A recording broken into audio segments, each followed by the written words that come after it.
Today we're going to read chapter 10 of the Bridge to Terebithia. It's called The Perfect Day.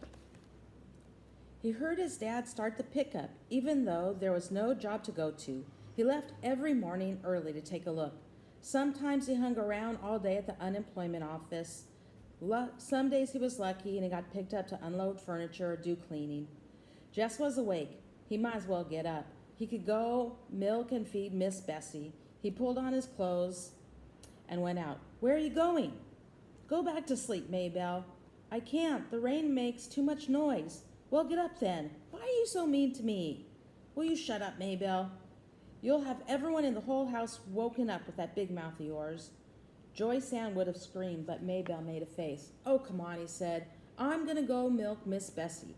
Maybe then we can watch cartoons and keep the sound real low." Maybelle was scrawny as Brenda was fat. She stood a moment in the middle of the floor in her underwear, her skin white and goosebumpy. Her eyes were droopy with sleep. "She's got to be the ugliest little kid in the world." He looked at her, but with affection. She threw her jeans into her face. "I'm going to tell Mama." He threw the jeans back at her. "Tell her what?" "How you just stand there staring at me when I don't have my clothes on." Oh, she was enjoying this. Well, yeah, what can you do? The shed was filled with Miss Bessie's familiar smell. He clucked her gently over and set his stool there so he could milk her. The rain pounded the metal roof of the shed so that the plink of the milk in the pail made a rhythm. If only it would stop raining. He pressed his head against Miss Bessie's warm hide. He wondered if cows were ever scared. Really scared. He had seen Miss Bessie kind of jitter away from PT, but that was different. The yapping puppy was just annoying to her. She was perfectly content sitting there. She wasn't staring down at the old Perkins place, wondering and worrying. She wasn't standing there on her tiptoes while anxiety ate holes in her stomach. He stroked his forehead across her flank and sighed. If there was still water in the creek come summer, he'd ask Leslie to teach him how to swim. "How's that?" he said to himself. "I'll just grab that old terror by the shoulders and shake the daylights out of him. Maybe I'll even learn to scuba dive," he shuddered. He may not have been born with guts, but he didn't have to die without them. "Hey, maybe you could go down to medical college and get a transplant." "No, Doc, I got me a perfectly good heart. What I need is a courage transplant." "How about that?" he smiled. He would have to tell Leslie about wanting that type of transplant. It was the kind of nonsense she appreciated. Of course, he broke the rhythm of the milking long enough to shove his hair out of his face. "Of course, what I really need is a brain transplant." "I know, Leslie. I know she's not going to bite off my head or make fun of me if I don't want to go across the creek again till it's down. All I gotta say is, 'Leslie, I don't want to go over today.' And just like that. 'Leslie, I don't want to go over today.' How come?" "How come? Because I called you 3 times." Maybelle was imitating Ellie's precious manner. "Called me for what?" "Some lady wants you on the phone." "I had to get dressed to come and get you." He never got phone calls. Leslie had called him exactly once. Brenda had gone into such a song and dance with her about Jesse getting the call from his sweetheart that Leslie decided it was simpler to go to the house and talk to him. Kind of sounds like Miss Edmonds. It was Miss Edmonds. "Jess?" Her voice flowed like through the receiver. "Miserable weather, isn't it?" "Yes'm." He was scared to say more than that. "I was thinking about driving down to Washington, maybe go to the Smithsonian or National Gallery. Would you like to come?" He broke out in a cold sweat. "Jess? Jess, are you still there?" "Yes." "Well, do you want to go with me?" "Yes." "Do you need to get permission?" Yeah, just a minute." He went to his mom and said, "Mama," she was still sleeping. "Mama, the teacher wants me to go to Washington to the Smithsonian." "Washington?" "Yeah, something for school. I'll be back before it's too late. Is it okay?" Don't worry, I'm finished with the milking." She pulled the blanket over her ears and turned on. "It's okay, Miss Edmonds, I can go."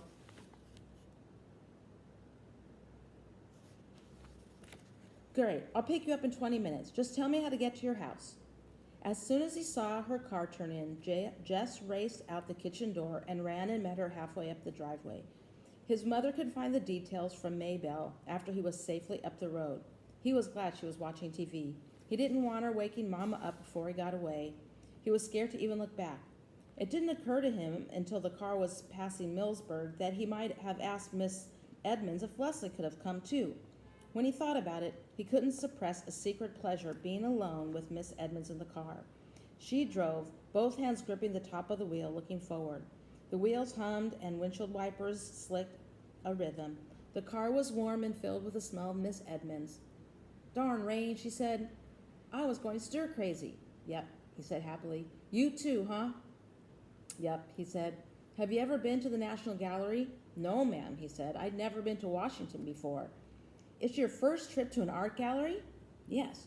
"Great," she said. "My life has been worthwhile after all."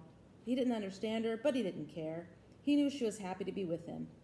Even in the rain, he could make out the landmarks, looking surprisingly the way the books had pictured them. The Lee Mansion high on the hill, the bridge. He got a good look at Abraham Lincoln looking out across the city, the White House, the Capitol. Leslie had seen all these things a million times.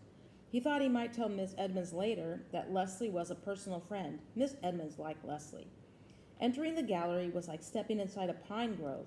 The huge vaulted ceilings, the cool splash of the fountain, the green growing all around. Two little children had pulled away from their mothers and were running about screaming at each other. It was all Jess could do to grab them and tell them to behave. And then the pictures, room after room, floor after floor. He was drunk with color and form and hugeness, with the voice and perfume of Miss Edmonds always behind him. She would bend her head down close to his face and give him some explanation or ask him a question. Men looked at her instead of the pictures. Jess felt they must be jealous. They ate lunch in the cafeteria. When she mentioned lunch, he realized he didn't have any money, and he didn't know how to tell her he hadn't brought any, that he didn't have any. But before he had time to figure it out, she said, "Now I'm not going to have any argument about who's paying. I'm going to pay. I invited you. I'm going to pay." He tried to think of a way to protest without ending up with the bill, but he couldn't. He found himself getting a $3 meal, which was far more than he had meant to have him spend on him.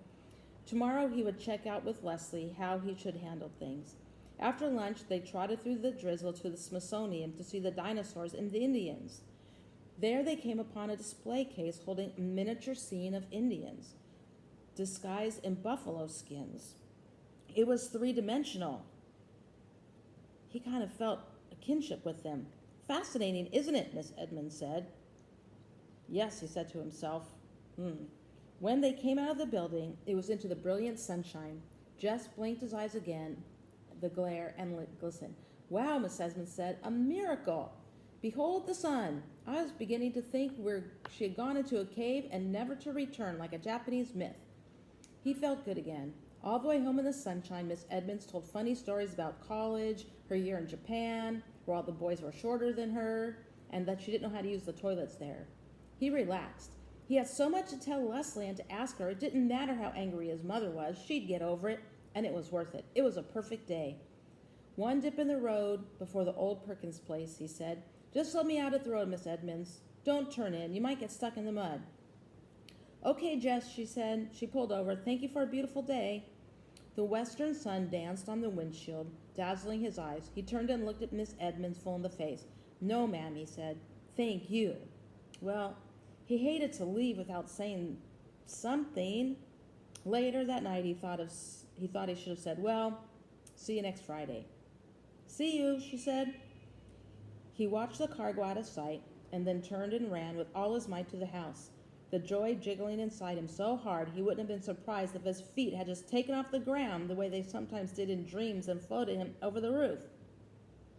He was all the way into the kitchen before he realized something was wrong. His dad's pickup had been outside the door, but he hadn't taken it in until he came into the room and found them all sitting there, his parents and the little girls at the kitchen table, Ellie and Brenda on the couch, not eating. There was no food on the table. Not watching TV. It wasn't even turned on. He stood unmoving for a second while they stared at him. His mother let out a shuddering sob. "Oh my God, oh my God," she said it over and over, her head down in her arms. His father moved to put his arm around her awkwardly, but he didn't take his eye off of Jess. I told you he'd just gone off somewhere, Maybelle said quietly and stubbornly, as though she had repeated it often and no one had believed her. He squinted his eyes as though trying to peer down a dark drain pipe. He didn't even know what the question was to ask. What? He began. Brenda's pouting voice broke in. Your girlfriend's dead, and Mama thought you were dead too. Oh my gosh. The next chapter 11 is called No!